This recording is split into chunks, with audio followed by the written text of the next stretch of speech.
everybody, this is the BG, and today we're going to learn how to cook Goetta. In episode 35, we showed you how to make Goetta, and in this episode, we're going to show you how to slice it and fry it properly. Goetta can be a delicate item to cook, and so I'm going to show you some of the tips and tricks that I've learned over the years.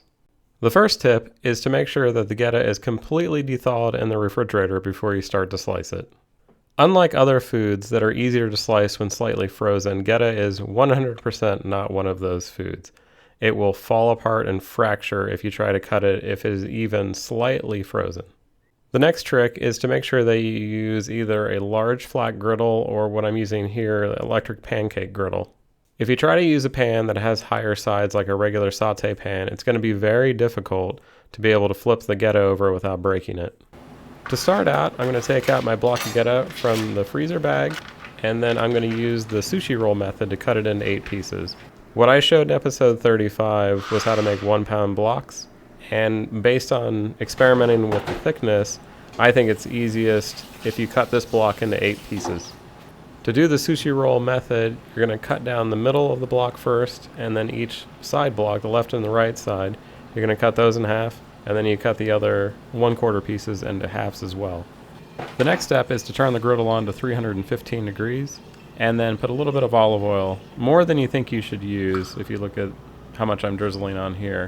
And then I'm going to arrange the slices so that there's 7 slices along the long side, and then 1 going up the short side. That way, I normally do 2 pounds of Goetta at a time, and that way I can fit all 16 slices on the griddle. After about 5 minutes, you can give it a check by turning the side up a little bit.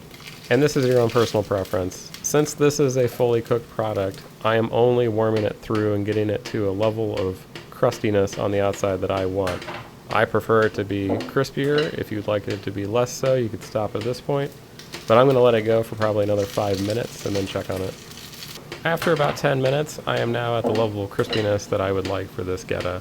The next step is to very carefully flip over each one of these pieces. It is important to stay low to the griddle when you're doing this. The lower that your spatula angle can be, the easier it is to flip it without breaking it. The second side I'm only frying for about 5 minutes. Since the Goetta is already hot, it's going to actually cook a little bit faster on the other side. And then make sure you have your kids come in to double check how crispy it is. If they're happy, everybody's happy, and you're ready to eat. And there you have it. That is how I cook Goetta in the BG household. Kid approved, sweets approved.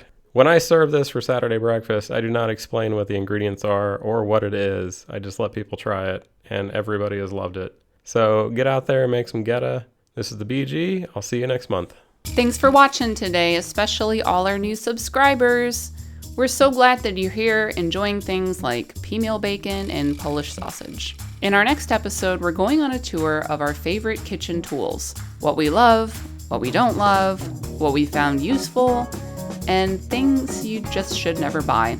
It's going to be completely different from our previous episodes, and we're excited to see how it turns out. Subscribe to us, check out our website where you'll find downloadable recipes, and we'll see you next time on Our Final Freezer. Goetta, Why Goetta? because it's very tasty. First favorite's Goetta, then my second favorite is bacon, then third favorite is maple sausage.